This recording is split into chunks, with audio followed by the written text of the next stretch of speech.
Graham Whitmore stood alone on the rooftop terrace of the Whitmore building, a glass and steel beacon that pierced the Charleston skyline, etched with his name like a monument to ambition. Below, the city moved slowly in the heat, cobblestone streets basking in the golden wash of a low-country sunset. He tightened the knot on his Italian silk tie, then loosened it again. The fit was perfect. The reflection staring back at him in the smoked glass was not. His phone buzzed on the table behind him. A message lit up the screen. Final tasting at 6. Celeste wants your input on the amuse-bouche. He didn't reply. From 32 stories up, the world looked elegant, controlled, perfectly designed, just like everything in Graham's life. At 38, he had it all. Architectural awards stacked in the office downstairs, write-ups in national magazines, a luxury downtown condo that smelled of teakwood and lemon oil. And in 6 days, he'd marry Celeste Harrow, Charleston's golden heiress, daughter of Todd Harrow, the real estate kingmaker of the coast. But none of that filled the space growing wider inside his chest. Graham walked back inside, glancing at the envelope still sitting on his credenza. Heavy, cream-colored cardstock with a handwritten address in blue ink, Lena Carrington. Her name looked out of place in his space, organic, personal, real. He hadn't sent it. Not yet. Not after all these years. He picked it up again. 7 years since he left. 7 years since he traded sketch pads on her back porch for sky-high renderings in Dubai. 7 years since he convinced himself that ambition meant never looking back. But as the wedding approached, so did something he couldn't quite shake. An ache, a question, a sense of something unfinished. Was she happy? Had she moved on? Did she still think about that night under the magnolia tree when he told her he was leaving? Or worse, had she forgotten? Behind him the elevator dinged. His sister Caroline stepped out in a rust-red wrap dress, clipboard tucked under one arm, phone in the other. Her expression was taut. "You didn't answer Celeste. She's waiting." "I know," Graham said. He didn't move. Caroline followed his gaze to the envelope. Her breath caught, just slightly. "You're still thinking about sending it?" "I don't know," he admitted. "I guess I just want her to know that I didn't forget." Caroline walked to the window, crossed her arms. "You're marrying someone else, Graham." "I know." "And inviting your ex to watch it happen?" "It's not about that." His voice was lower now, almost like he was talking to himself. "It's about not pretending like it didn't matter." Caroline turned to face him fully. "What are you hoping for?" He paused. "I'm not sure." Silence stretched between them. Then Caroline reached out, gently took the envelope, and set it beside his phone. "Then send it. Or don't. But don't use it to punish yourself." Graham looked down. His fingers brushed the edge of the invitation. Later that evening, long after Caroline had gone and the city outside had quieted, he sat at his drafting table, staring at the blueprints for the new waterfront marina he was designing for the Harrow Family Trust. It was sleek, flawless, beautiful in every sterile way, and completely lifeless. He leaned back, rubbed his temples. His thoughts drifted, not to Celeste, not to the reception tent being erected at Middleton Place, but to the old Carrington garden off James Island, to the way Lena used to press her forehead to his when they argued, to the way she always smelled faintly of basil and rainwater, to the moment she whispered, "Just don't leave me wondering, Graham." He had. He'd left her wondering for 7 years.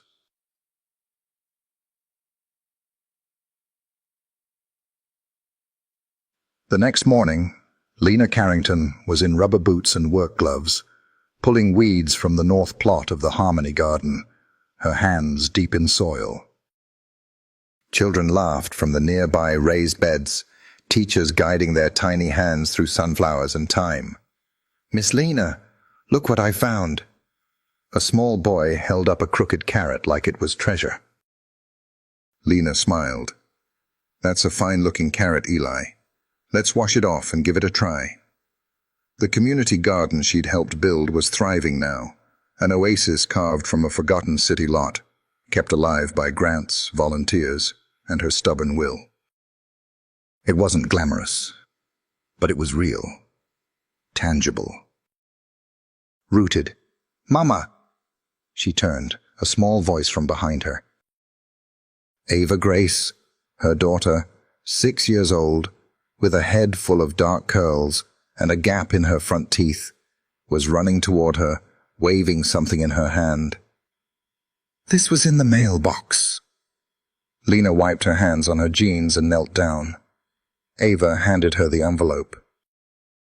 Her breath stopped. Her name, handwritten. She turned it over. No return address, but the handwriting. She knew it. She opened it slowly. An ivory wedding invitation slipped into her hand. "Graham Whitmore, Celeste Harrow, invite you to celebrate their union." The words blurred as Lena stared at them. She hadn't heard from him in years. No calls. No emails, just silence, and now the... "Mama." Ava tugged her sleeve. Lena folded the invitation and slid it back into the envelope. "It's just an old friend," she said gently. "Are you sad?" Lena hesitated. "A little." Ava looked up at her, studying her face like she always did when she sensed something important. "Is he the friend you used to talk about when I asked where my daddy was?" The question landed like a bell ringing in a quiet church. Lena gave her daughter a soft smile, brushing a curl from her cheek. "I think maybe he was." That night, as the crickets sang and the garden lights flickered like stars, Lena sat on her front porch, the invitation resting in her lap. Martha, her mother, emerged from the screen door with 2 cups of tea. "I saw the mail," she said. "I figured you did." "You going?" "I don't know." Martha lowered herself into the rocker beside her. "You don't owe him anything." "I know. But sometimes..." Her mother took a slow sip of tea. "Sometimes the heart needs to see things through, even when the mind says don't." Lena looked out at the night sky. "What if it's a mistake?" Martha smiled softly. "Then let it be the last one." Lena said nothing for a while. Then she looked down at the invitation and said, almost to herself, "I think I need to see him." And somewhere far away, in a tall glass building overlooking the water, Graham Whitmore stood alone again, unaware that the question he had carried for 7 years was finally on its way to an answer. And she was bringing the answer with her. Curly hair, green eyes, and a name he'd never heard before. Ava Grace. If you enjoyed this video, comment 1 to let me know. If not, comment 2. Your thought mattered to me either way. The Harrow estate looked like something plucked from a bridal magazine, grand, groomed, and glaringly perfect. Oak trees framed the circular drive, their branches strung with rows of white lights even in broad daylight. Gardeners moved in silence, trimming hedges with the precision of a surgeon. Staff in pressed khakis and pastel polos floated through the property like an invisible orchestra, preparing for the weekend's main event, the wedding of Charleston's most coveted power couple.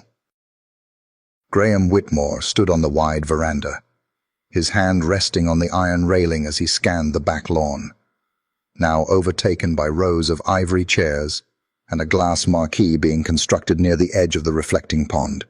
It was all breathtaking. and lifeless. Behind him, the French doors opened with a soft thud. "Graham, there you are." Celeste stepped out, phone in hand, voice tight.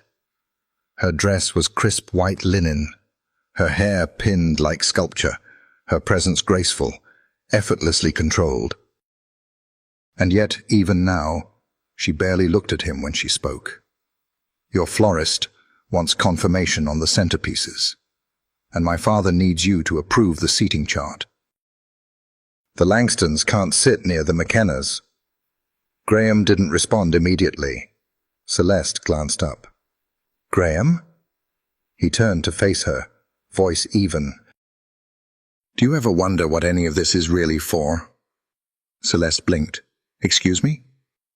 "This wedding," he gestured toward the lawn. "The chairs, the tents, the 9-tier cake. Do you think it'll make us happy?" A pause. Her eyes narrowed, just slightly. "You're not having second thoughts, are you?" He held her gaze. "No, I'm just asking." She stepped closer, her voice softening just enough to sound sincere. "Graham, we're building something important here. Our names, our businesses, our families. This is a partnership, and it works." "Doesn't it?" He didn't answer right away. The silence said enough. Celeste's phone buzzed again. She gave a tight smile, leaned in and kissed his cheek. "I'll let you handle the seating. Just don't overthink things." "We're almost there." She turned and walked back inside, already mid-conversation before the door shut behind her. Graham stayed on the veranda, staring past the pond. The magnolia trees lining the fence swayed gently in the breeze. And just for a second, his mind drifted back to the porch swing on Lena's old family farm, the one that creaked under their weight as they talked about dreams and dirt and the shape of a life they could build. Why does it feel like that life was more real than this one? On the other side of town, Lena stood in front of her bedroom mirror, holding the invitation like it was a foreign object. Her reflection looked unsettled, eyes distant, mouth pressed in thought. Ava Grace sat cross-legged on the bed, humming softly as she traced her name on the edge of a coloring book page. "You're thinking too hard," Martha called from the hallway. "That look's never meant anything good," Lena turned. "I feel insane even considering it. Insanity is doing something you know will hurt you. This is unfinished business." Lena exhaled, sat on the edge of the bed. "You think I should go? I think you won't sleep until you do." Ava looked up. "Where are we going?" Lena glanced at her mother. "We're going to a fancy house for a few hours." "That's all." Ava's eyes lit up. "Will there be cupcakes?" Martha chuckled from the hallway. "If there aren't, it's not a real wedding." Lena smiled faintly. But inside, her chest felt like it was pulling in two directions. She hadn't seen Graham in years. She'd tried to tell herself it didn't matter. That Ava didn't need him. That she didn't need him. But then the invitation arrived. And when she looked at Ava, really looked, there were moments, small flashes, that made her breath hitch. The way she crossed her arms when she was frustrated. The way she drew houses with perfect symmetry. The green in her eyes. Lena stood, brushed a hand down her jeans. "I'll go. For 2 hours, and I'll keep my heart out of it." Martha didn't reply. She didn't need to. Chapchaka. The day of the wedding rehearsal, the estate buzzed with activity. Guests filtered in and out. Golf carts whisked VIPs from garden suites to the main hall. In the flurry of motion, no one noticed a navy sedan pull up slowly to the outer circle. Lena stepped out, dressed in a modest cornflower blue dress. Her curls were pinned back loosely. She held Ava's hand tightly, like an anchor. Ava's mouth opened wide. "Whoa!" The pond shimmered. The marquee sparkled. A string quartet tuned quietly near the garden. Lena's stomach twisted. "This is something else," she muttered. Ava tugged her arm. "Do you see cupcakes?" A soft laugh escaped her lips, despite herself. Not yet. They walked slowly up the side lawn, unnoticed. Lena was halfway to the marquee when a familiar voice called out. "Lena?" Graham's voice cut through the noise. She turned. Their eyes met. He froze. The world around him seemed to mute. The guests. The music. The perfection. None of it mattered.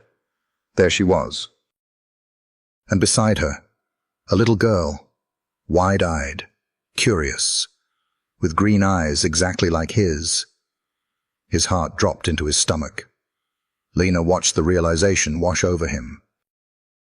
His posture stiffened, lips parting, but no sound came. Ava peeked around her mother's leg. "Hi," she said softly. Graham knelt instinctively. "Hi," he whispered back. Lena's chest tightened. He looked up at her. "Lena, is she—" Lena held his gaze. "She's Ava Grace." No explanation. No confirmation. Just a name. But the implication wrapped itself around his throat like fog. The tension was a thread stretched too tight. Before he could speak again, a voice broke through. "There you are. Celeste." She approached, all composure and polish, not yet noticing who stood beside him. "The photographer wants—" She stopped short when she saw Lena. Then her gaze flicked down to Ava. And back to Graham. "Who's this?" Lena stood straighter. "I'm Lena." "Old friend of Graham's." Celeste smiled thinly. "I've heard of you." Lena's eyes didn't flinch. "Likewise." The moment pulsed. Graham cleared his throat. "Celeste, this is Ava Grace." Celeste's brows lifted. "Lovely name." But her eyes never left Lena's. Lena could feel it, something cold threading beneath the surface. "Anyway," she said, gently touching Ava's shoulder, "we won't stay long. Just came to wish you well." Graham's voice caught. "You're leaving?" Lena nodded. "I think I've seen enough." Celeste stepped slightly in front of him. "That's probably for the best." Lena's jaw tensed, but she turned, steady, holding Ava's hand. Graham watched them walk away, the click of Lena's heels and the patter of Ava's steps echoing louder than the music. He didn't move. He couldn't. Because in that moment, he knew. His life was about to change, and he wasn't sure which part of it still belonged to him. That night, Graham couldn't sleep. The estate was quiet, lit only by garden lanterns and the soft glow of moonlight over the reflecting pond. He stood in the hallway outside his suite, barefoot in a linen shirt and slacks, staring at the polished hardwood floor beneath him, like it held answers he hadn't earned. He had imagined 100 versions of seeing Lena again. In all of them, she was alone, graceful, unaffected.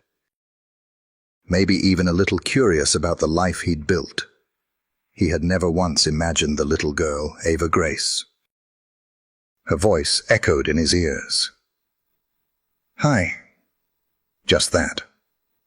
Soft. Uncomplicated. But the look in her eyes, it was like looking into a mirror he didn't know existed. He walked back into the room, the weight of the silence pressing down on him. Celeste was sitting at the edge of the bed, her robe tied neatly, a tablet glowing in her hands. "You're back late," she said without looking up. "Your mother was asking about the wine list." Graham didn't respond. Celeste finally glanced up. "What's wrong with you?" He hesitated. Then, "Did you know Lena had a child?" Celeste's jaw tightened almost imperceptibly. She closed the tablet with a soft click. "She mentioned something years ago. A daughter." "I didn't think it was relevant." Graham stepped closer, slow. "She has my eyes." Celeste rose from the bed. "Graham, she has my eyes, Celeste." Silence. She folded her arms. "So what are you saying? That you're her father? Based on an eye color?" "I'm saying, I think I need to find out." Celeste's face hardened. "Are you serious? A week before our wedding? You're going to entertain some old flame with a child you've never met before and what? Blow up your life?" Graham's voice dropped. "She's not just some old flame. And that child might be mine." Celeste laughed once, short and sharp. "You can't be serious." He looked at her, eyes steady. "I'm completely serious. You're throwing away everything." "For this?" "No," he said, voice flat. "I'm trying to figure out what I already threw away." She stared at him, stunned. Then her expression shifted, controlled, cool, professional again. "Fine," she said, smoothing her robe, "but don't expect me to smile through it." She turned, heels clicking across the wood as she disappeared into the dressing room, leaving Graham in a silence even heavier than before. Across town, Lena stood at her kitchen sink, staring into a glass of water she hadn't touched. The porch light buzzed softly behind her. Outside, the cicadas hummed into the trees. Ava had been asleep for hours, her small body curled against her favorite blanket, her breath soft and even. Martha leaned against the doorway, arms crossed. "You okay?" she asked gently. Lena nodded, but didn't speak. "I saw the look on his face," Martha continued. "He didn't know." "No," Lena whispered. "He didn't." "You think he deserves to?" Lena turned to her, eyes glassy. I don't know what I think." Her mother stepped forward, placing a hand on her shoulder. "You've done right by Ava. Always. But now that door's open, sweetheart, and you need to decide what you're going to do with it." Lena looked down at her hands, clenched on the edge of the counter. "I'm scared." "Of what?" "Of her getting hurt." "Of me getting hurt. Of opening something I've spent years trying to bury." Martha's voice softened. "You can't keep burying something that's still breathing." Lena's breath caught. She turned her head toward the window. He looked at her like the world stopped turning. The next afternoon, Graham stood at the edge of Harmony Garden, unsure if he should knock on the small wooden gate or just let himself in. Children's laughter drifted from the far end of the garden, where bright sunflowers nodded in the breeze. There were rows of kale, sweet peas, and marigolds weaving their way along the edges. And there, near the compost bins, was Lena. She hadn't seen him yet. Her hair was tied up with a scarf. Gloves covered her hands, soil brushing her cheeks like freckles. She looked like home. He stepped forward, the gravel crunching under his shoes.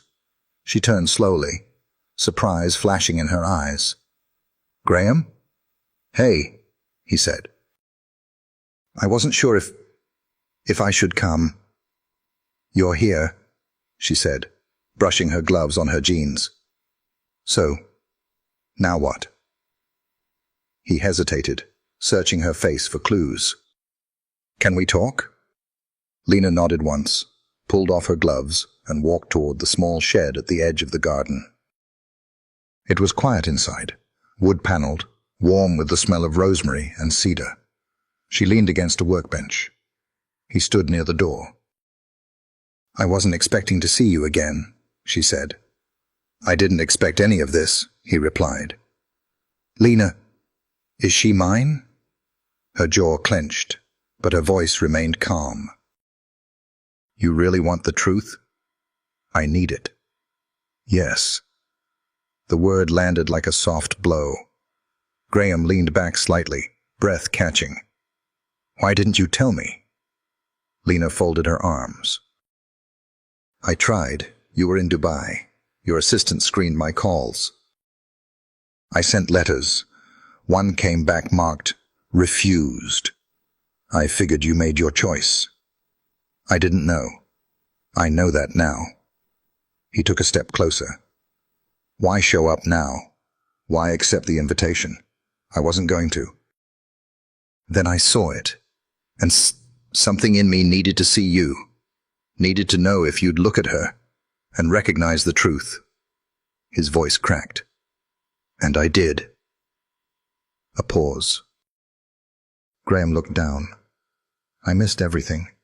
Her first words. First steps. I missed her. Lena's eyes welled. And I was the one who had to tell her bedtime stories with a faceless dad who lived in somewhere far away. He reached into his pocket and pulled out a folded sheet of paper, a sketch. Ava, from memory. The curls, the eyes, the slight upward tilt of her smile. "I drew this last night," he said. "I couldn't sleep." Lena took it, her fingers trembling, her breath hitched. "You never stopped drawing. Only the important things." They stood there, the silence heavy with 7 years of everything unsaid. "I want to be in her life," Graham whispered. "I don't know how, but I want to try." Lena looked at him, her heart caught between history and hesitation. "She's not a second chance, Graham," she said, her voice trembling. "She's a whole life. You can't just walk in and out like it's a gallery." "I'm not walking out," he said, stepping closer. "Not again." And for the first time, Lena didn't flinch, but she didn't speak either. Instead, she handed back the sketch, held his gaze, and said softly, "Then start showing up."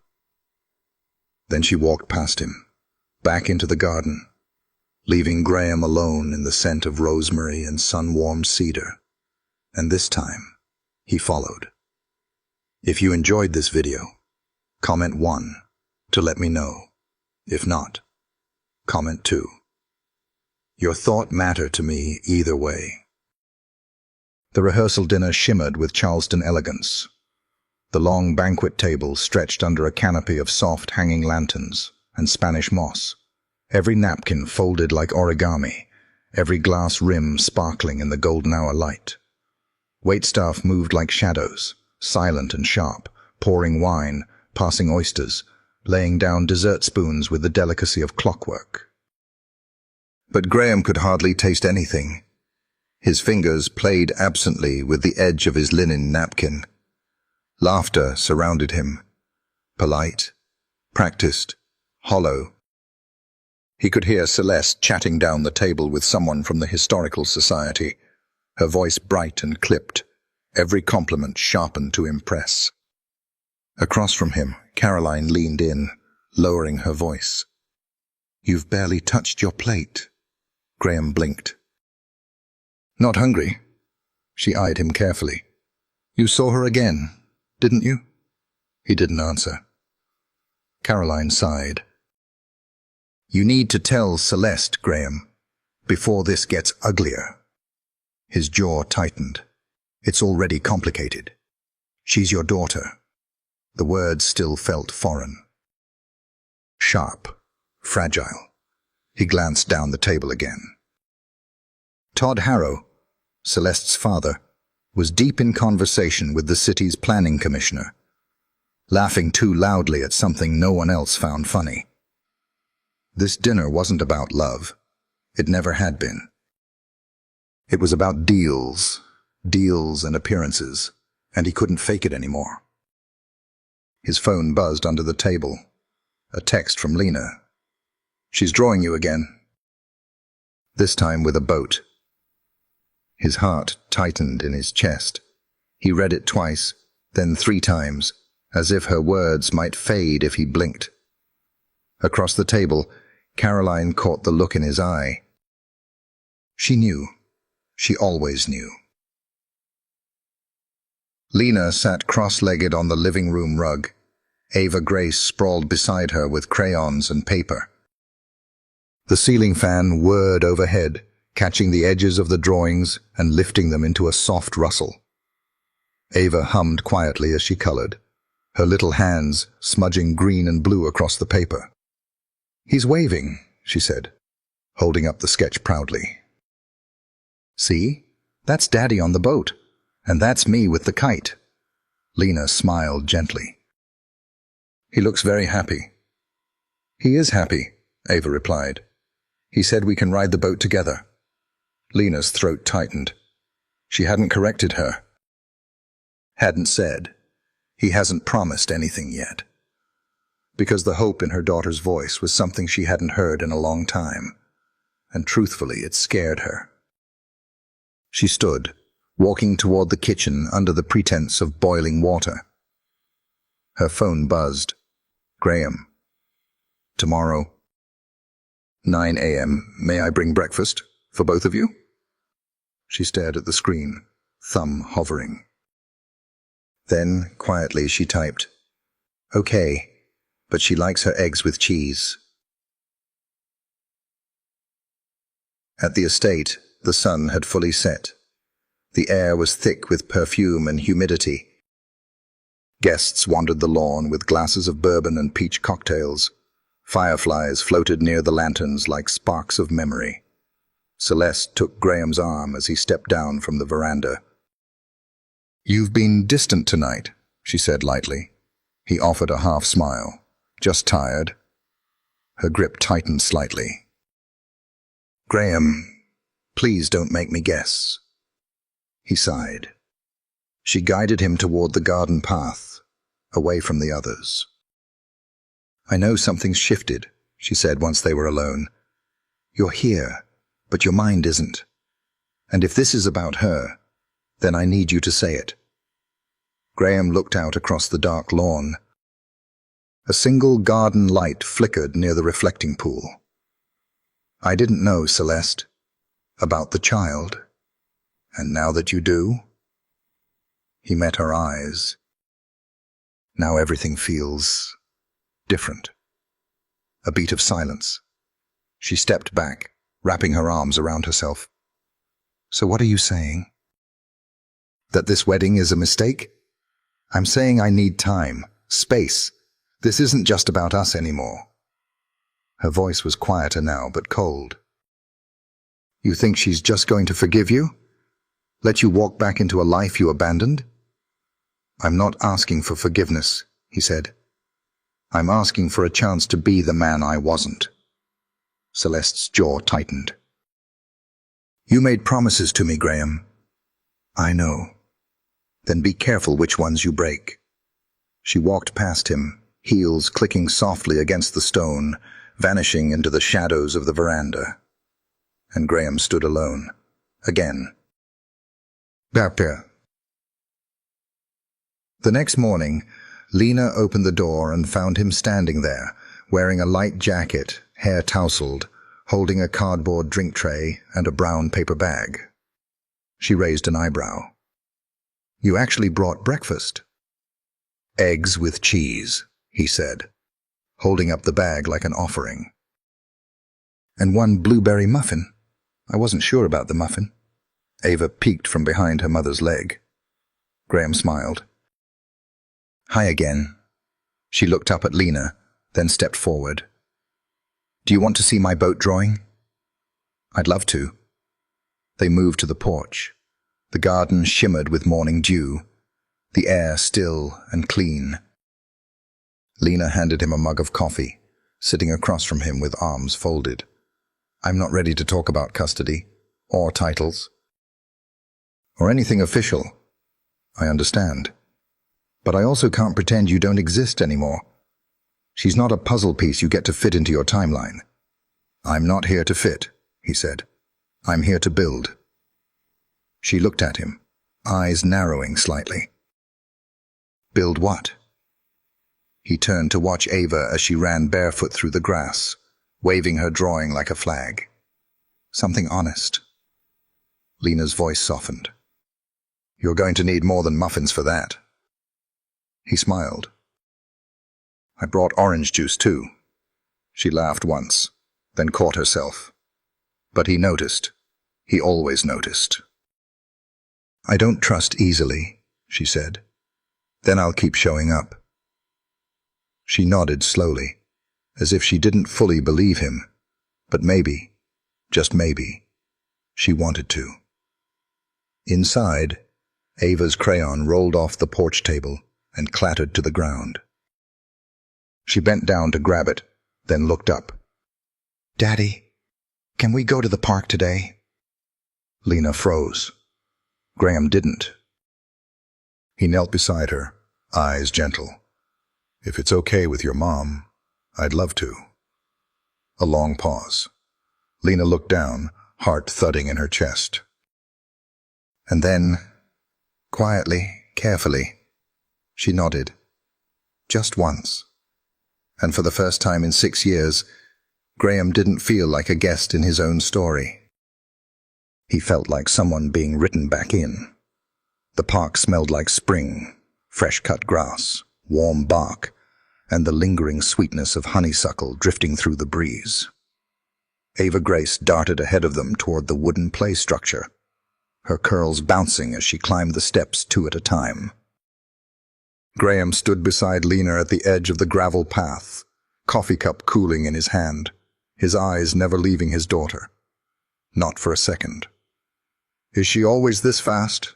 He asked, a quiet smile tugging at his lips. Lena gave a soft laugh. Only when she's excited, or has a new audience. He looked at her then, really looked, and for a beat, the noise of the park faded. Her features hadn't changed much. A little wear in the eyes, maybe, a faint line at the corner of her mouth. But the strength was still there, and the softness she only showed when she thought no one was watching. He missed both. I still can't believe she's real, he said, almost under his breath. Lena's expression tightened slightly, her gaze focused on Ava. She's always been real, Graham. You just weren't looking. He nodded, absorbing the quiet edge behind her words. He deserved that. Maybe more. They sat on the bench together, silence stretching between them like a bridge still under construction. Graham clasped his hands, elbows on knees. I keep thinking about everything I missed, he said. First birthday, first steps, her first word. Was it? Mama, Lena answered softly. But she said it to a goldfish. Graham laughed, surprised, and Lena's shoulders eased a little. And when did you know? He asked. That you were going to do it alone? Lena didn't answer immediately. She glanced toward the swings, watching Ava pump her legs and shout something only she could understand. The night I didn't hear back from you. After I left that message, I sat on the back steps for hours. Thought maybe the time difference was the problem. That you'd call, that you'd say something. Her voice dipped just slightly. But you didn't. He swallowed hard. I didn't even know you called. My assistant, she must have screened it. She did. I spoke to her once. She said you were unavailable. Graham's hands curled into fists on his knees, then relaxed again. I'm sorry, Lena. She looked at him finally. I know. Ava ran back to them, cheeks flushed. Mommy! Daddy! Come see what I made! The word hit them both at once. Daddy. Graham's breath caught. Lena froze. Neither corrected her. Instead, Graham stood, and followed Ava to the sandbox, kneeling beside her as she pointed proudly to a lumpy castle with sticks for flags and seashells lining the walls. "It's our house," she said, grinning. "Me, you, and Mommy. We live in it forever." Graham's throat tightened. He glanced back at Lena. She was watching them, but something in her expression had changed. Her guard was still up, but her eyes had softened around the edges. That softness didn't last long. Behind her, a familiar voice sliced through the spring air. "Well, this is a charming scene. Celeste." She stood a few feet away, dressed in a tailored blush coat and heels that didn't quite belong on gravel. Her sunglasses were perched on her head, her arms crossed, her expression unreadable. Graham rose slowly. "Celeste, what are you doing here?" "I had a board meeting near the waterfront," she said evenly. "I was driving home." "Thought I'd take the scenic route. Imagine my surprise." Lena stood too, calm but alert. "You're welcome to join us." "There's plenty of sand." Celeste offered a tight smile. "I'm good, thanks." Her eyes shifted to Ava, then back to Graham. "She's adorable." "Her name is Ava Grace," Graham said. "And she's mine." The words came out firm, final. Celeste blinked once. "I see." A silence settled between them, thick, stretched. "I assume this is what's been keeping you up at night," Celeste said, her voice barely above a whisper. "I told you I needed time," Graham replied. "And this is how you spend it? Playing house in a public park with your old flame and her child?" Lena stepped forward, her voice low but clear.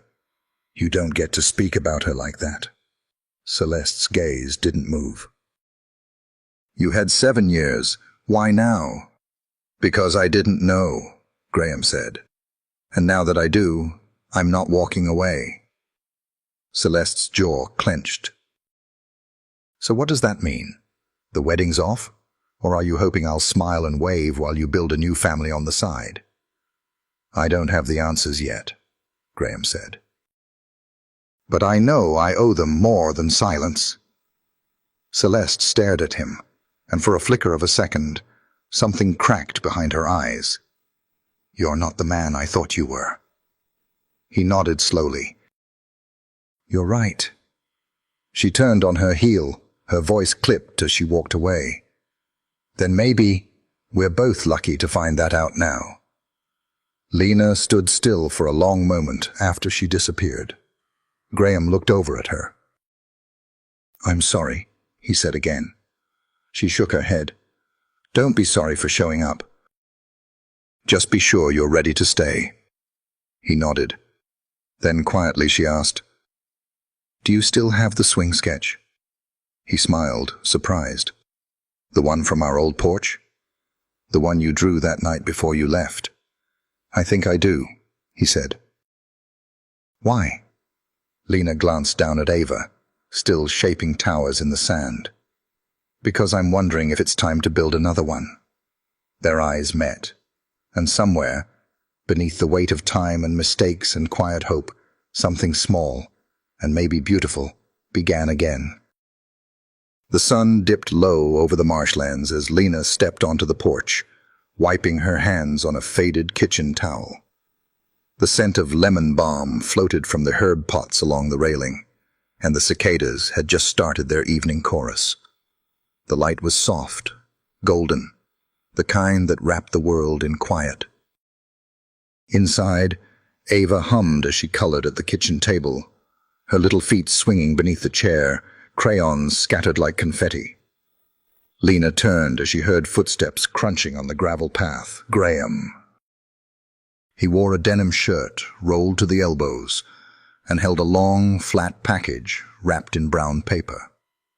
There was something sheepish in his smile, like a boy returning to a home he wasn't sure still wanted him. "You're early," she said, stepping down from the porch. He shrugged, one hand behind his back. I got impatient. What's in the package? He held it up, fingers tracing the twine. A swing.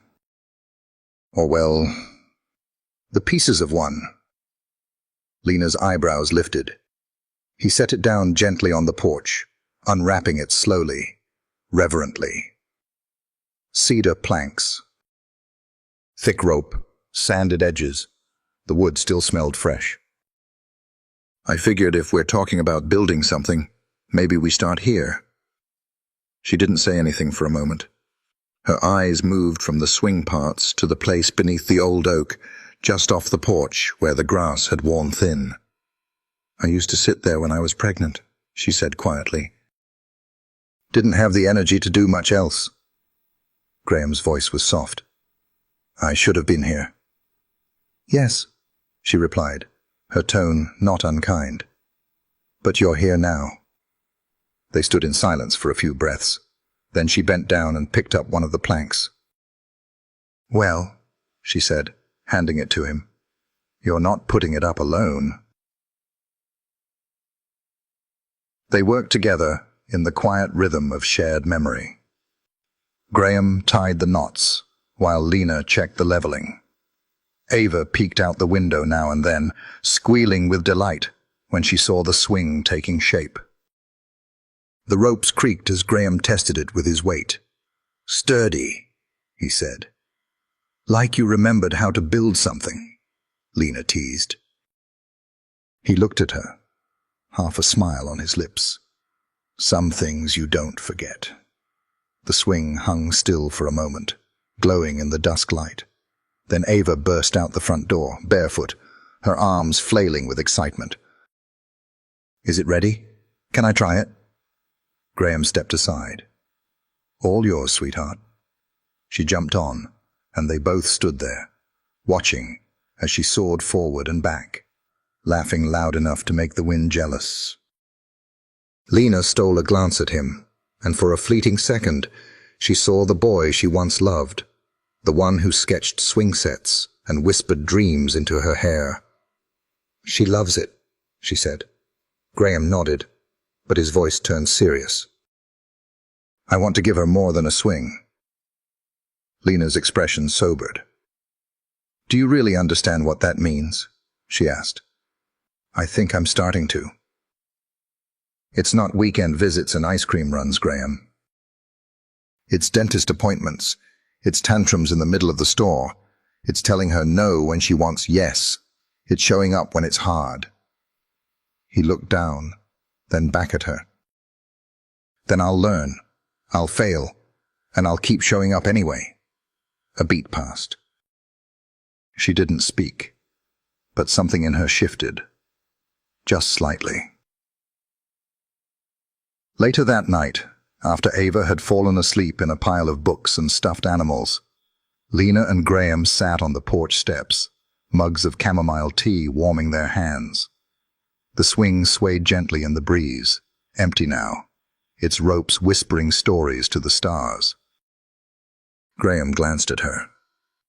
Do you think we could ever be us again? She finished for him. He nodded. She didn't answer right away. Instead she asked, Why did you really leave, Graham? Back then?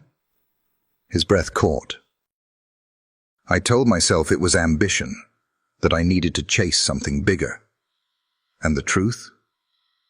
He hesitated, then spoke low. I think I was afraid. Afraid of how much I felt for you. Afraid of being ordinary. Afraid that if I stayed, I'd never live up to what I thought I was supposed to be. She looked down into her cup. And now? Now I'd trade everything I built for another year with you. With her. Lena's throat tightened. Her voice was barely above a whisper. You broke my heart. I know. It wasn't just leaving, it was disappearing. No letters. No closure. He looked at her, eyes raw. I thought disappearing was kinder than admitting I was weak. Lena's eyes shimmered, but she blinked it away. I don't know what this is, Graham. I don't know if it's just nostalgia or something real, but I do know this. Ava comes first. Always. He nodded. That's why I'm here. A long silence. Then softly she said, You can stay for breakfast tomorrow. She'd like that. He smiled. I'd like that too. And for the first time in years, there was no blueprint, no plan, no polished veneer, just two people sitting beneath the stars, a swing between them, and the slow, tentative pulse of something healing. The kitchen filled with the smell of cinnamon and browning butter, soft morning light spilling across the tile floor. Graham stood at the stove, awkwardly flipping French toast as Lena poured juice into tiny cups with painted sunflowers. Ava sat at the table, swinging her legs and humming as she arranged 3 stuffed animals around her plate like VIP breakfast guests. Careful with the heat, Lena said gently, watching him fumble with the spatula.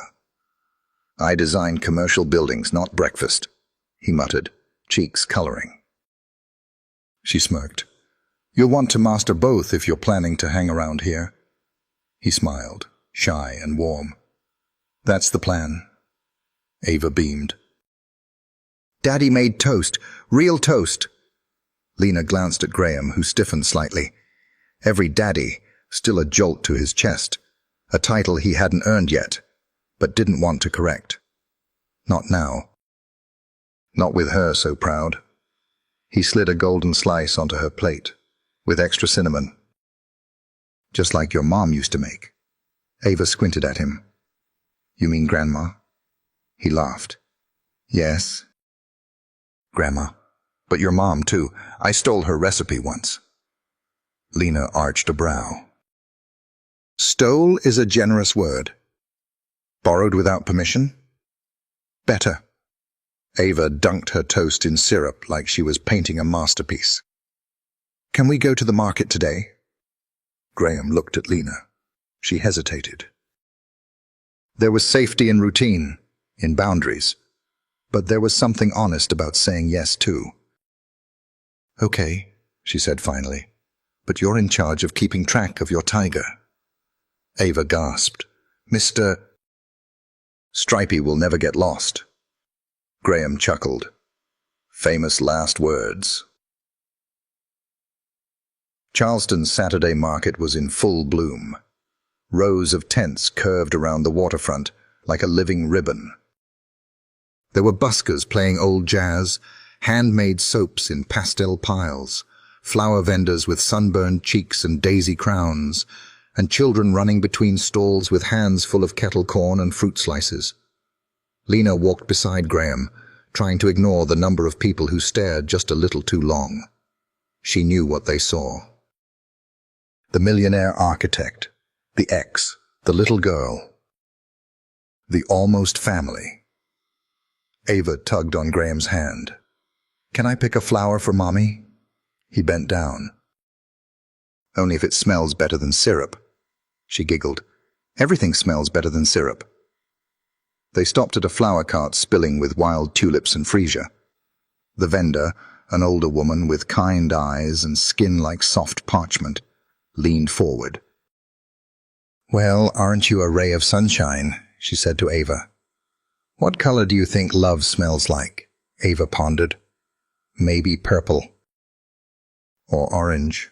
Orange is happy. The woman smiled and handed her a marigold. For happy love, then. Lena watched quietly as Graham slipped a bill into the woman's hand, his other holding Ava's with instinctive ease. She looked away when their eyes almost met.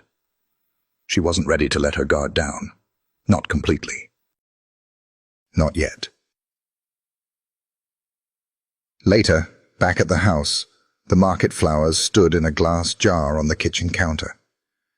Ava had fallen asleep, curled on the sofa with Mr.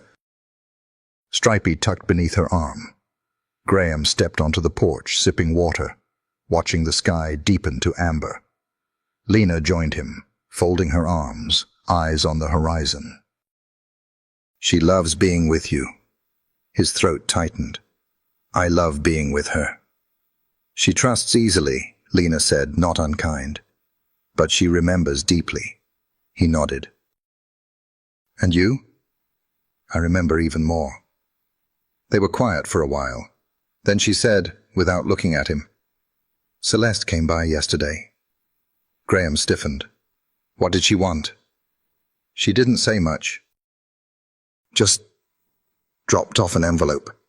He turned toward her. What kind of envelope? Lena pulled it from her cardigan pocket, cream-colored. Thick, with his name written in a hand too precise to be casual. He opened it slowly. Inside, a single sheet. It's done. Tell your board when you're ready. See. Graham blinked. She pulled out of the firm. Lena's voice was soft. I figured that's what it meant. He folded the letter, sliding it back inside. The weight of it hit him like a quiet door closing. She didn't deserve that ending, he said. Lena looked at him. Neither did I. The words hung between them like damp linen, too heavy to fold, too honest to ignore. Graham swallowed. I'm not asking you to forgive me overnight, but I'm not here to repeat my mistakes. I'm here for the long part, the hard part. She looked at him, searching his face for cracks. What does that even mean, Graham? It means I'll be here when it's messy. When she's sick. When she cries over school. When you need space. When it's boring. When it's real. Lena looked away, blinking quickly. That sounds like love. He paused. It is. A long silence, then, I'm not ready for that answer, she said. I'm not asking for one yet, he replied. They sat together in the quiet, the swing creaking gently in the breeze. And somewhere, just beyond the porch, the world kept turning. But slower this time, as if it knew something fragile and good was being rebuilt piece by piece. Lena tapped the brakes as the pickup rolled to a stop at the edge of the garden co-op. Morning sun poured over the rows of green like gold paint, and the sweet, earthy scent of tomatoes on the vine filled the air. In the passenger seat, Ava kicked her legs with excitement. Do you think Daddy will bring his drawing book again? She asked, hugging Mr. Stripey. I don't know, honey, Lena said, cutting the engine. We'll see. But she knew he would. Ever since the swing, Graham had shown up every day, some days with breakfast, some with flowers. Yesterday, it was a crumpled napkin sketch of Ava feeding ducks. His presence had stopped feeling like a guest appearance. It was beginning to feel familiar, dangerous. As they walked toward the greenhouse, Graham's voice rang out before they reached the gravel path.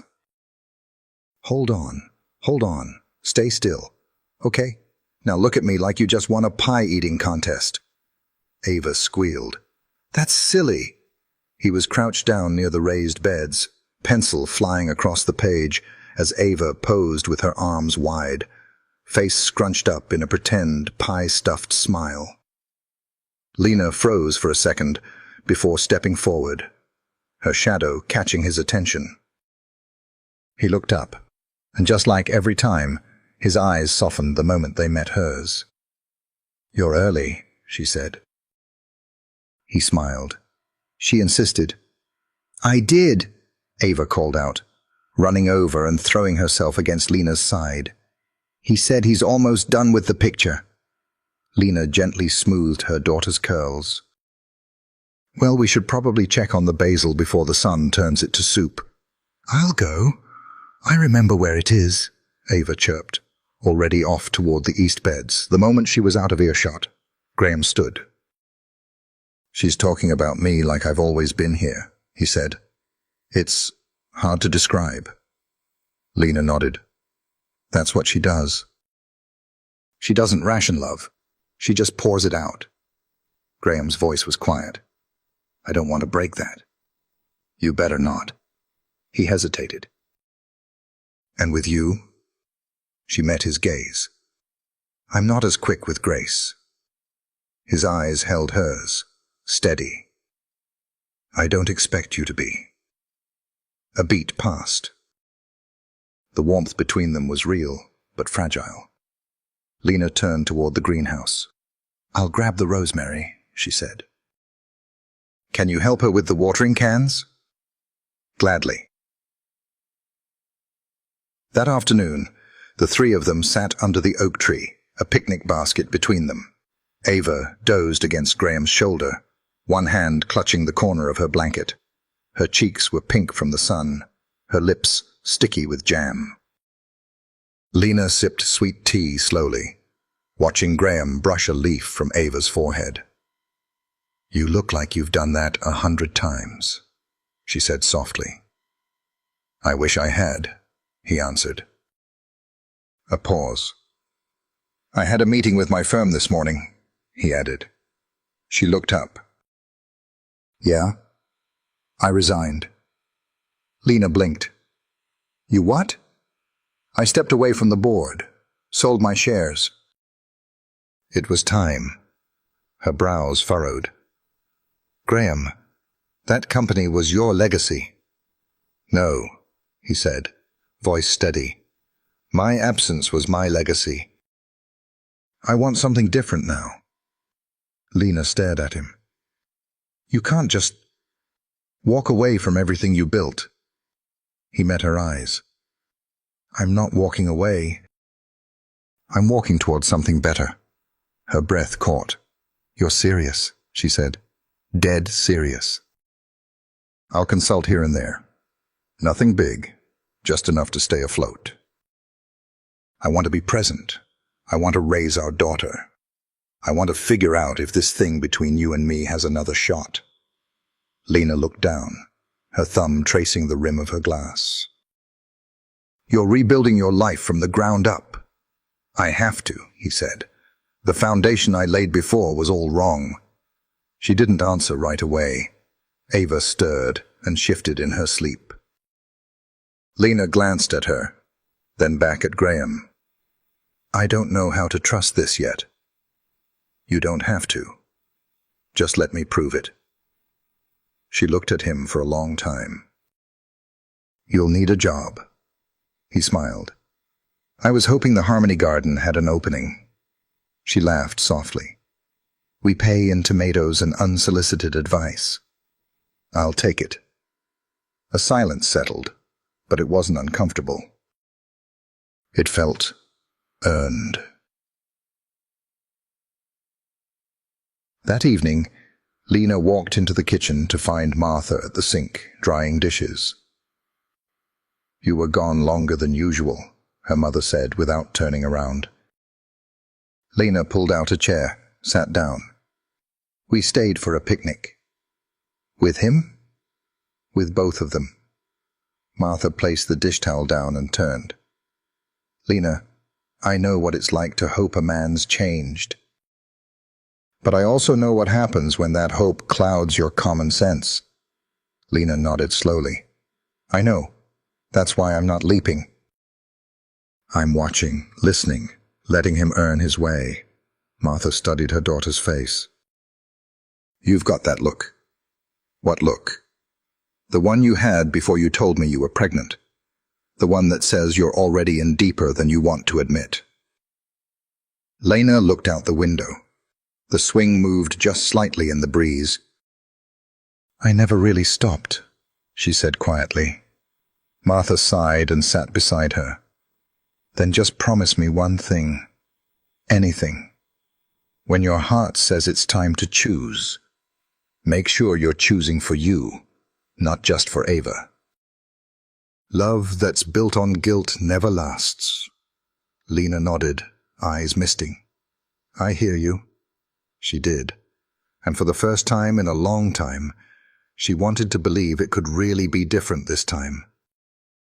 The late afternoon sunlight filtered softly through the kitchen window, casting long, warm shadows across the worn oak table, where Graham and Ava sat side by side. Ava's small fingers gripped a crayon, tracing the outline of a sailboat on a sheet of paper, while Graham carefully guided her hand, adding the vibrant strokes of color. The drawing wasn't perfect, but it was theirs, full of wobbly lines and hopeful shapes.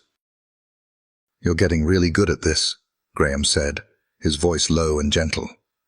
Ava looked up, eyes shining. "I'm going to draw us on the boat. Mommy said we might go one day." Graham smiled, swallowing the lump forming in his throat. "I can't wait for that day." Lena stood in the doorway, watching them quietly. Her heart was full, yet fragile, a tension threading beneath the surface that she couldn't quite name. She took a deep breath and stepped into the room. "Looks like an artist? And his muse?" she teased softly, pulling a chair beside them. Graham glanced up, a mixture of pride and uncertainty in his eyes. "She's teaching me more than I'm teaching her." Ava beamed and held up her picture. "Look, this is the ocean, and the boat has a flag with a big green star." "That's perfect," Lena said, smiling. "You're capturing all the best things." The moment stretched, warm and comforting, until the soft chime of Graham's phone cut through the stillness. He glanced at the screen and frowned slightly. "It's from Caroline," he murmured, eyes narrowing. Lena sensed the shift immediately. Something unspoken, a hesitation in his stance. He answered the call and stepped outside onto the porch. Lena watched him go, her mind buzzing with questions. Outside, Graham's voice was low and urgent. "What's going on, Caroline?" There was a pause. "Celeste wants to see you, tonight." He ran a hand through his hair. "Why?" "She's worried, Graham. Said she wants to talk, face to face." Graham's jaw tightened. "After everything?" "She's not happy about how things are unfolding." "You need to hear her out." He ended the call, fingers clenched at his sides. Inside, Lena approached cautiously. "Everything okay?" He looked at her, torn. "Celeste wants to meet tonight. I don't know if I should." Lena's eyes were steady. "What do you want to do?" He shook his head, conflicted. "I need to hear her. For closure. For the truth." She reached out, taking his hand gently. "Just be careful, Graham. This isn't just about you anymore." He nodded. Later that evening, Graham found himself at the edge of the Harrow estate, the familiar grandeur looming under the moonlight. Celeste waited in the drawing room, her posture rigid, expression unreadable. "I didn't expect you," she said, voice cool but tinged with something else. Regret, perhaps. "I needed to talk," Graham replied. She gestured to the heavy armchair.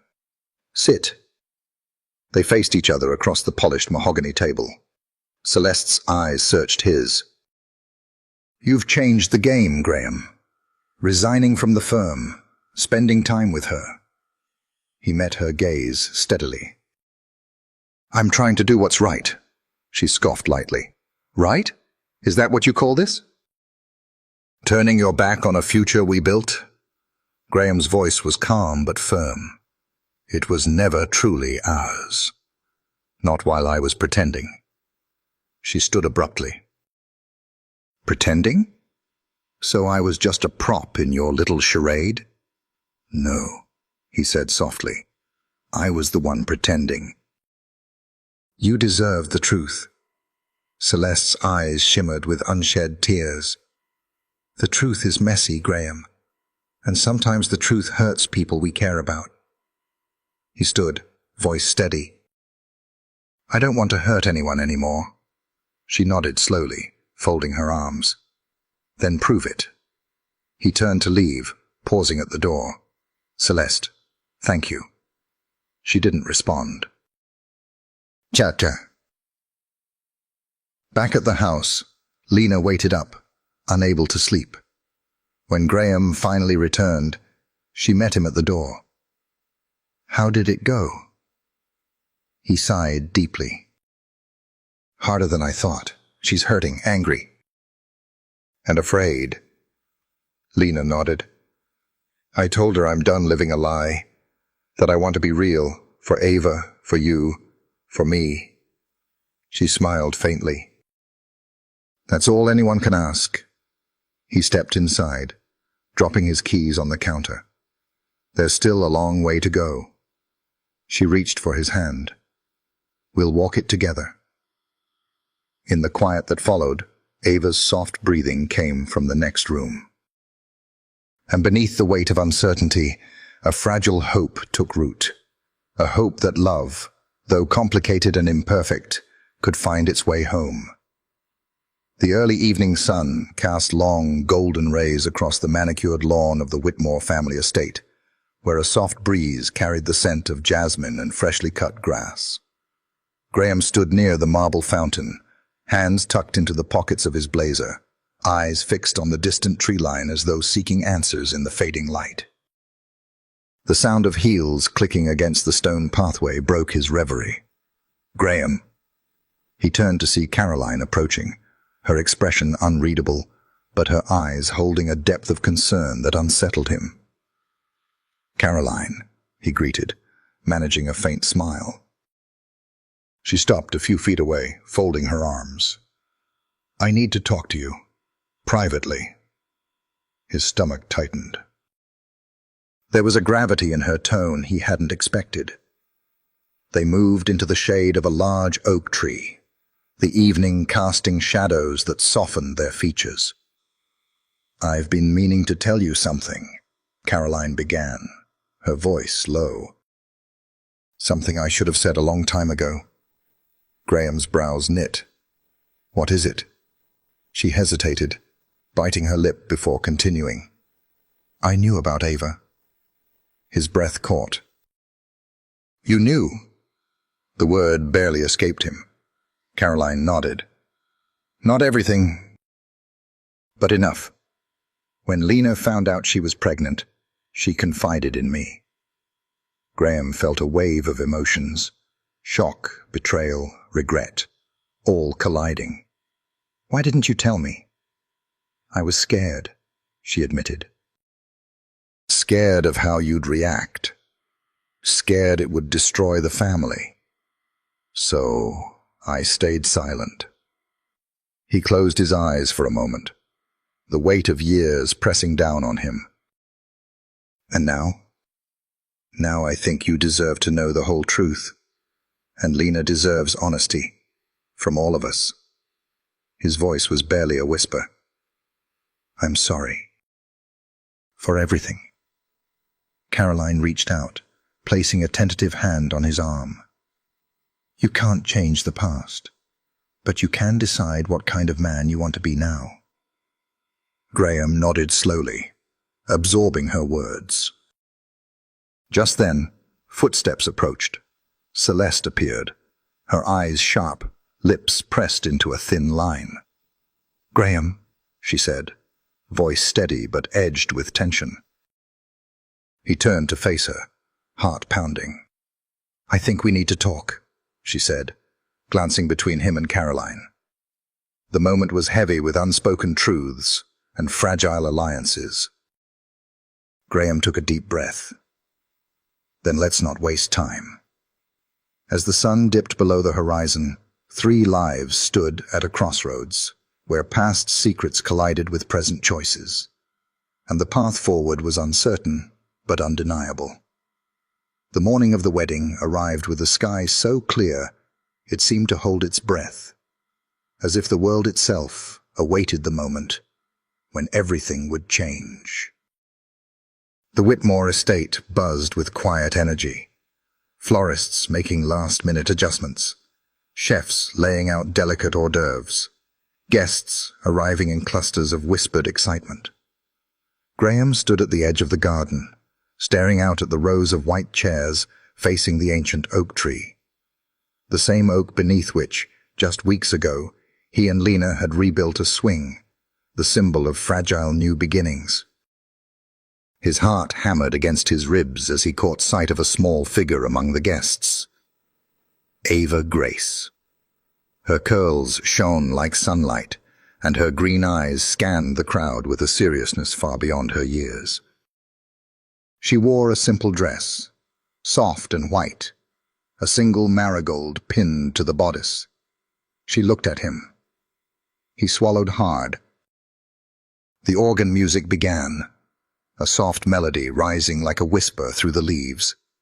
The first bridesmaid stepped forward. Graham's breath caught as the second followed. Then Celeste appeared. Every eye turned. Her smile was radiant, rehearsed to perfection, but her eyes flicked quickly to him, then toward the crowd, and finally settled on Lena, who had arrived quietly, holding Ava's hand. A tension crackled through the air. A delicate thread stretched taut between the past and the present. Graham stepped forward as the music swelled. The ceremony began, vows spoken in hushed tones beneath the sprawling oak. But as Celeste reached the altar, Graham's gaze locked onto Ava's, the little girl who looked so much like him, who was more than just a reflection of the past. She was the future. His throat tightened. The words he was supposed to say caught in his chest. He looked at Lena, standing steady beside Ava, a silent strength radiating from her. The room fell away. Graham's voice rose, clear and steady. "I can't do this." Gasps fluttered through the crowd. Celeste's smile faltered, confusion and shock flashing in her eyes. "I'm sorry," Graham said, turning to face everyone. "There's something I need to say." He looked down at Ava. "That little girl there is my daughter." A silence stretched so long, it felt like the world had paused. Celeste's face paled, lips parted as if to speak, but Graham held up a hand. "I won't stand here and pretend like this isn't real." His eyes swept across the faces, friends, family, guests, all watching, waiting. "I'm walking away from this wedding." A murmur rippled through the crowd. Caroline stepped forward, voice steady. "This is the man we all know, the man who owns his mistakes and is trying to be better." Graham turned back to Lena, voice softer now. "Lena, Ava, I want to be part of your lives, not as a guest, but as a father, as a partner." Tears glistened in Lena's eyes. Ava took a tentative step forward. Graham knelt and opened his arms. Ava ran into him, wrapping her small arms around his neck. The crowd erupted, not with judgment, but with applause, with acceptance. Celeste turned, her expression unreadable, and walked away. The sun filtered through the oak leaves, bathing them in warm light. And in that moment, beneath the tree where their stories had begun and were now unfolding anew, Graham, Lena, and Ava stood together, imperfect, unbreakable, and real. A new beginning. The morning after the wedding that never was, Charleston woke to a quiet buzz that whispered through the city's moss-draped streets. The news traveled fast. Graham Whitmore had called off his wedding moments before the vows, revealing a secret daughter no one had known existed. The headlines were a mix of shock, gossip, and a surprising dose of admiration for his courage. Inside the quiet walls of the Whitmore estate, the atmosphere was heavy with unspoken questions. The usual hum of activity was subdued as staff moved with cautious glances, the scent of unfinished bouquets lingering in the air. Graham sat alone in the sunroom, a half-empty cup of coffee cooling on the side table. His gaze rested on the garden beyond, where the swing they had built together swayed gently in the breeze, a small emblem of what had begun and what was still uncertain. The front door opened, and Caroline stepped in, closing it softly behind her. Her eyes were tired but steady. "You're holding up better than I expected," she said, settling into the chair opposite him. He managed a faint smile. "I have to, for them." She nodded, then reached into her bag and pulled out a tablet, sliding it across the table. "The press has been relentless," she said. "There's a mix of reactions. Some think you ruined everything. Others say you finally did the right thing." He swiped through the articles, feeling the sting of judgment mixed with cautious praise. "I never imagined it would be this complicated," he admitted. Caroline's voice was gentle. "It always is when you're trying to fix something that's been broken for a long time." He looked up. "I'm worried about Ava, about Lena. They're stronger than you think. But they'll need you." The sound of the front gate opening broke their conversation. Graham stood and moved toward the door, opening it to find Lena and Ava stepping onto the porch. Ava's face lit up when she saw him, and she ran forward, wrapping her arms around his legs. "Daddy!" she exclaimed. Graham knelt, pulling her close. Lena smiled softly, watching the reunion. "I thought you might need this," Lena said, handing him a paper bag. He opened it to find fresh baked bread and jars of preserves, simple gifts from the garden, a reminder of the life they were nurturing together. They moved inside, settling into the kitchen where the morning light filled every corner. Over breakfast, Lena spoke quietly. "The garden needs more volunteers, more funding." "We can't do it alone." Graham nodded. "I'll help, whatever it takes." Ava giggled, spreading jam across her toast with reckless enthusiasm. "I want to help too," she declared. Lena exchanged a glance with Graham, hope flickering between them. Later that day, Graham called a meeting with his closest colleagues. His resignation from the firm was official, but he intended to stay connected in a limited advisory role. "I'm shifting my focus," he explained. "Building something real, starting with family and community." Some nodded in understanding. Others were skeptical. But Graham was resolute. As the weeks passed, he threw himself into supporting Lena's garden projects, attending school events with Ava, and slowly weaving himself back into their lives. The path was not without its challenges. Whispers at PTA meetings, glances from old friends, the occasional awkward encounter with Celeste's social circle. But each day brought a small victory. One afternoon, as Graham helped Ava plant sunflowers, Lena approached, hands tucked in her jacket pockets. "I'm proud of you," she said simply. He looked up, surprised. "For showing up, for trying, for being present." Her words settled in his chest like a bomb. He reached out, taking her hand. "We're building something new," he said, "together." And as the sunflowers stretched toward the sky, so did their fragile hope, rooted in truth, nurtured by patience, and growing toward a future where love could finally take root. The morning light spilled gently through the tall windows of the community center, casting long beams across the worn wooden floors and the vibrant mosaic of garden tools and seed packets lining the shelves. The scent of fresh earth and damp leaves mingled with the hum of children's laughter and excited chatter from the adjacent classroom. Graham stood near the doorway, arms crossed, watching Lena organize a group of volunteers. Her voice was steady, full of quiet authority, as she delegated tasks, encouraging shy newcomers and exchanging easy smiles with seasoned helpers. Ava darted through the crowd, clutching a small watering can, her cheeks flushed with exertion and happiness. Graham's heart swelled watching her. The sparkle in her eyes was unmistakable, a reflection of the garden's growth and perhaps of the life they were slowly nurturing together. Lena caught his gaze and gave him a brief nod before returning her attention to the group.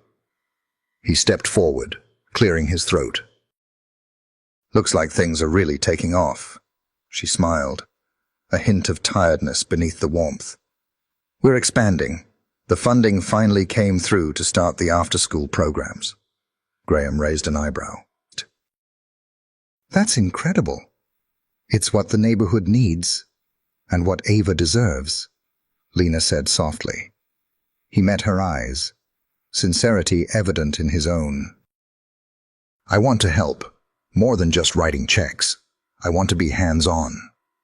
Her smile deepened, but there was hesitation there too. You know that won't be easy. I run a tight ship. Good, he said with a grin. I'm ready for the challenge. Ava ran up then, tugging Graham's sleeve. Daddy, look what I planted. He knelt, examining the small green shoot poking through the soil. That's a sunflower seed, he said. You're growing sunshine, Ava giggled, twirling in place. Graham turned back to Lena. How do you do it? Keep this all together? She shrugged, a playful smile touching her lips. Mostly caffeine and stubbornness. He laughed, the sound light and free. But beneath it all, a quiet tension lingered. The past, the mistakes, the uncertainties, still shadowed their steps. Later, as the sun dipped low, Lena and Graham sat on the steps outside the center, watching Ava chase fireflies in the fading light. She's growing so fast, Lena murmured. Like a wildflower, Graham replied. They sat in comfortable silence until Lena spoke again. Have you thought about what this means? For us? He nodded slowly. Every day, I want to be the father she deserves. The partner you deserve, but I know it won't be easy. No, she said softly. But if we keep choosing to be honest, with each other and with ourselves, it can be. Graham took her hand, fingers intertwining. We're planting more than gardens here. We're planting trust. She leaned her head on his shoulder. And love. As twilight deepened, the garden around them seemed to pulse with promise, a testament to the resilience of life, the power of second chances, and the quiet beauty of a family rebuilding, one day at a time. The old pedestrian bridge had been nothing more than weathered boards and rusted rails for years, a forgotten crossing between two neighborhoods, a scar across the creek that divided the city. But today, the sounds of hammers, saws, and laughter filled the air as volunteers and neighbors gathered to watch the transformation. Graham stood near the entrance, surveying the work with a mix of pride and humility. The bridge wasn't just wood and nails. It was a symbol, a way to connect what had been broken, to create something solid and lasting. Lena arrived, carrying Ava on her hip. Ava's wide eyes took in the bustle, her small fingers clutching a handful of wildflowers she'd picked on the way. Look, Daddy, Ava whispered, pointing. They're building a bridge just for us. Graham smiled, lowering himself to her level. A bridge for all of us. The crowd gathered beneath the canopy of oaks, the mayor stepping up to the makeshift podium. Cameras flashed, and phones recorded as Graham was invited forward. He cleared his throat, heart pounding, as he faced the sea of familiar faces. This bridge, he began, voice steady but rich with emotion, is more than a crossing. It's a reminder that connections matter, that the paths we build, whether in wood or in our hearts, can heal divides and bring us together. He glanced toward Lena and Ava, their presence anchoring his words. I've learned that the strongest structures aren't just those built to last physically, but those built with honesty, trust, and love. Applause rippled through the crowd. Lena's hand found his, fingers tightening briefly. After the ceremony, Reverend Josiah Blackwell approached, his eyes warm beneath silver brows. You've come a long way, Graham, he said softly. From a boy chasing dreams to a man building legacies. Graham nodded, swallowing the lump in his throat. "Thank you for showing up," Josiah continued. "For your family, for this community. God doesn't build cathedrals out of lies." The words settled deep within Graham's soul. Later, as the sun dipped low, Graham, Lena, and Ava stood on the newly rebuilt bridge. Ava skipped along the wooden planks, laughing with abandon. Lena rested her head on Graham's shoulder. "We're crossing into something new," she said. He kissed her forehead. "Together." Ava's small voice rang out. "Can we build a treehouse next?" They laughed, the sound echoing beneath the sprawling oaks. The bridge stood sturdy behind them, a testament to the strength found in rebuilding, forgiving, and choosing love, even when the path ahead is uncertain. And as the stars began to prick the twilight sky, Graham knew this was only the beginning of their journey, one built on foundations deeper than any blueprint he'd ever drawn. The evening air was cool and sweet, with the scent of magnolia blossoms. The old oak tree, now fully dressed in strings of soft fairy lights, stood sentinel over the small gathering beneath its sprawling branches. A gentle breeze whispered through the leaves, carrying with it the promise of new beginnings. Graham adjusted his tie nervously, standing barefoot on the grass, his heart pounding louder than the quiet murmurs of the few friends and family who had gathered. No grand halls, no towering cake, no orchestra, just the raw, honest pulse of a moment that meant everything. Lena stepped forward, her dress simple and flowing, her eyes shining with a mix of joy and cautious hope. Ava skipped beside her, a flower crown resting atop her curls, her small hands clutching a bouquet of freshly picked marigolds and daisies. Graham took a breath, stepping closer. The familiar weight of the world seemed to fall away as he looked into Lena's eyes, the woman who had weathered years of silence and absence with grace, the mother of the little girl who had changed his life forever. "I don't have a speech prepared," Graham began, voice steady but filled with raw emotion. "I've spent years chasing dreams I thought I wanted, building things that looked beautiful, but left me empty inside." He glanced at Ava, whose smile lit the space between them. "But then I found something real, something worth more than any accolade or design." He knelt on one knee, reaching into his pocket. Lena's breath caught. "I want to build a life with you and Ava, not a perfect life, but an honest one. A family that's rooted in truth, forgiveness, and love." He opened the small box, revealing a delicate ring, a simple band etched with tiny leaves, a symbol of growth and resilience. "Will you marry me?" Tears glistened in Lena's eyes as she nodded, voice breaking softly. "Yes." Ava clapped her hands, laughing with pure delight, and ran into Graham's arms. They embraced, the three of them wrapped in a circle of warmth beneath the tree that had witnessed their first steps toward healing. Caroline stepped forward, smiling, as Reverend Josiah began a quiet blessing, his words weaving through the night air like a gentle hymn. The small crowd joined hands, their voices rising in a chorus of hope and celebration.